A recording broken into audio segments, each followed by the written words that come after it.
e estão diariamente a tentar a fazer isso. Eu, pessoalmente, durante a minha vida, sofri 2 atentados à minha vida pela mão do CISA, e sei de que estou a falar, e sei que existe um aparelho repressivo, de tecnologias repressivas também avançadas, com apoios de fornecedores importantes, tal como a Turquia e outros países que também, igualmente, são países que praticam a ditadura e a repressão do povo. Infelizmente, a África do Sul também está a contribuir com as suas tecnologias de infiltração dos meios eletrónicos, dos mídia, de localização das pessoas através dos seus telefones. Portanto, temos que ter a consciência de que a partir do fim do dia de amanhã, do 23, vai-se entrar na fase decisiva deste movimento que o Venâncio Mondlane, com o seu gênio de jovem, está a chamar do V8 Zoom ou do V8 Turbo, que essa fase vai ser decisiva, vai exigir sacrifícios e vai haver muitas estratégias de confusão, de divisão e de dissuasão. Muito recentemente, já veio à luz do dia o nome de um antigo embaixador suíço e depois representante das Nações Unidas no Maputo, o Sr. Mirko, um suíço de origem italiana, que, pronto, conseguiu ajudar a Frelimo destruir a Renamo e fisicamente eliminar o presidente Jacama, e como se ele agora pudesse vir a ser o grande salvador da situação. E vão aparecer outras sugestões muito fortemente apoiadas por aqueles que têm um interesse económico imediato na manutenção da opressão em Moçambique. Porquê? Porque Moçambique, muita gente, muitos meus colegas falam do resource curse, do mal dos recursos. Mas o mal dos recursos, e Moçambique tem recursos quase iguais aos recursos do país Catar, portanto, podem ser uma fonte de uma riqueza formidável, fabulosa, que poderá dar oportunidade a todos os moçambicanos. Essa maldição do recurso, de onde é que vem? Vem das grandes empresas de extração de recursos naturais que preferem subornar, preferem pagar aos políticos, aos executivos, presidentes e ministros, em vez de pagarem impostos. E assim entram-se em negociatas terríveis, que o engenheiro Venâncio Mondlane já mencionou na Assembleia há um ano atrás, em que a parte da produção do gás natural que pertence a Moçambique já foi vendida para os próximos 20 anos a uma grande empresa multinacional britânica a um preço de $7 por tonelada, enquanto que o preço mundial desse produto está 10 vezes acima disso, a $77 por tonelada. E como é possível? Evidentemente, são os benefícios pessoais dos governantes que os levam a depois também manipular os deputados para permitirem iguais abusos.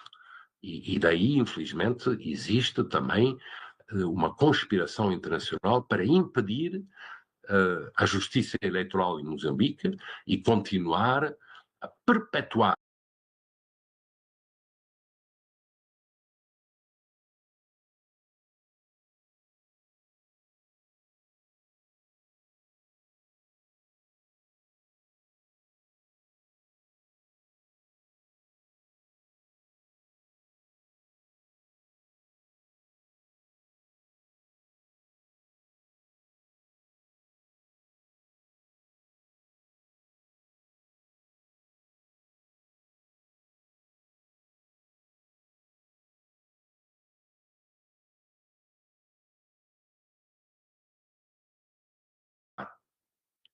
a fraude eleitoral desde 1994, a fraude eleitoral veio a ser institucionalizada, sistémica em Moçambique.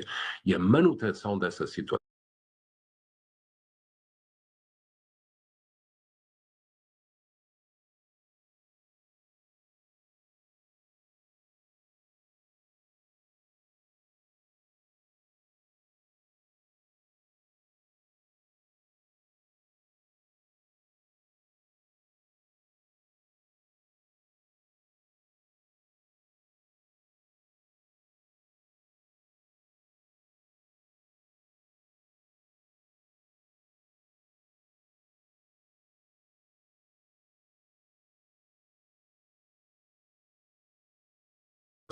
interessa, evidentemente, a muitos que calculam poder beneficiar de maneiras extraordinárias dessa situação. E então, por aqui, o meu apelo para que não tenhamos ilusões, aquilo que o Conselho Constitucional amanhã vai pronunciar é uma nulidade em direito.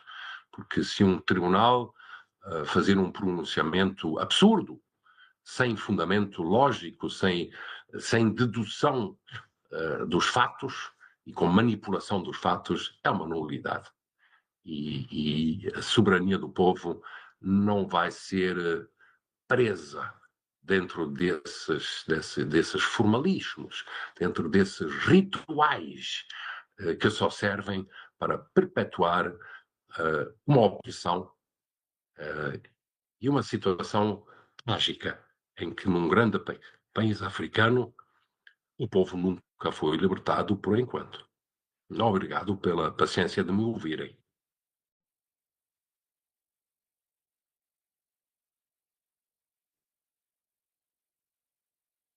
Obrigado, professor. Vamos então dar seguimento. Obrigado, professor André. Vamos, neste momento, como já tinha prometido, dar espaço ao doutor, o investigador Boris Nyamir. Creio que até vai se sentir desconfortável o chamar de doutor. Ele está acostumado mesmo com termos mais específicos como investigador. Ele trabalhou bastante em várias matérias sobre vários pontos ligados ao sistema moçambicano, sobretudo recursos, violações, etc. Eu creio que vai nos dar aqui também um respaldo um pouco mais profundo, sendo certo que recebi a mensagem do Dr. Fernando Lima e também do Dr. Francisco Pereira, que dizem que eles têm apenas mais 30 minutos. Então, queria pedir, mesmo que se temos 30 minutos, podemos dividir muito bem esse tempo, 10 minutos do Dr. Boris Nyamir, depois 10 minutos do Dr. Francisco e 10 minutos do Dr. Fernando Lima. Se nós gerirmos melhor o nosso tempo, pelo menos nessa primeira parte. Obrigado. Ok, boa noite e muito obrigado por este convite para estas iniciativas que eu penso que são iniciativas muito inclusivas do engenheiro Venâncio, candidato presidencial. Até aqui eu penso que esse é o estatuto mais correto de lhe tratá-lo, do candidato presidencial, quanto ao processo eleitoral não transitar em julgado. Eu aprecio, aceitei participar aqui porque a democracia em Moçambique tem sido feita muito pelos políticos e deixarem de fora as pessoas que não são políticos. Então, não sendo eu nenhum político, mas sendo um cidadão ativo, achei que é importante este convite e aceitei participar como cidadão, na qualidade de cidadão. E eu vou usar esses 10 minutos, primeiro, para abordar a questão do que se pode esperar do acordo do Conselho Constitucional, que já foi confirmado em comunicado de imprensa divulgado amanhã às 15 horas. E segunda parte, um pouco do que espera do futuro de Moçambique depois disso. Olhando para tudo o que já aconteceu e conhecendo o contexto político em Moçambique, eu penso que o cenário mais provável daria 99% de probabilidade é que o Conselho Constitucional confirme ponto de vista substancial, os resultados já divulgados pela Comissão Nacional de Eleições, que vão dar uma vitória ao Partido Frelimo, que é um partido dominante, está no poder desde a independência de Moçambique e controla várias instituições, incluindo o próprio Conselho Constitucional, e também confirmaram a vitória do candidato presidencial da Frelimo. Espero que eles façam pequenos arranjos, no sentido de retirar a Frelimo. Atribuiu-se nestas eleições, ou foi atribuída nestas eleições, uma vitória que é a mais expressiva de sempre, desde a introdução da democracia multipartidária em Moçambique, reduzindo a oposição à sua própria insignificância. É preciso lembrar isso porque o contexto conta muito. Desde que o presidente Guebuza entrou no poder, houve uma marcha de reduzir a oposição em Moçambique à sua própria insignificância.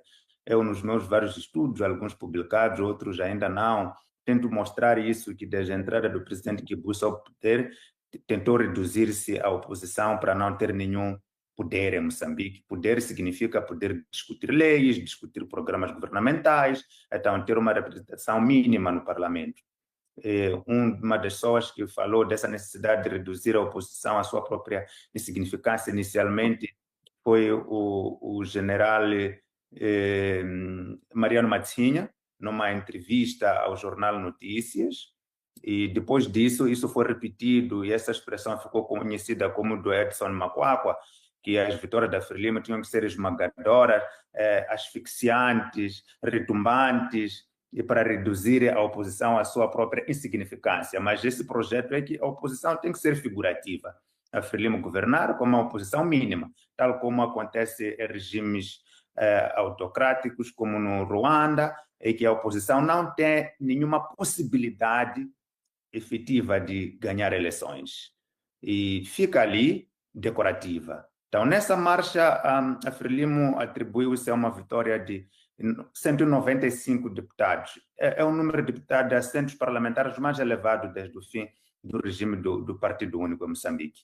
Então, eu penso que esta contestação toda que aconteceu, que é liderada, obviamente, pelo engenheiro Venâncio, mas é uma contestação de muitos moçambicanos, que vai muito para além da figura de engenheiro Venâncio, mas é de muitos moçambicanos que aderiram, até jovens da geração de 2000 que aparentemente não entendiam nada de política, ver esses jovens que vivem nos TikToks, ultimamente andavam nos TikToks a dançar, ultimamente andam nos TikToks a contestar resultados eleitorais. Então, é um movimento nacional contra essa democracia fictícia, conseguiu trazer alguns resultados. E penso que o que vai fazer o Conselho Constitucional é tirar alguns assentos ao Frelimo e redistribuí-los pelos partidos da oposição, o Renamo, o MDM, o Podemos, que apoia a candidatura do engenheiro Venâncio, mas há sempre alguma coisa que eles quererão garantir, é que a Frelimo tenha uma maioria absoluta para permitir a Frelimo aprovar os programas de governação, sem ter que negociar com a oposição, portanto, mantendo-os, beneficiando do sistema winner takes it all em Moçambique, que o vencedor fica a governar tudo.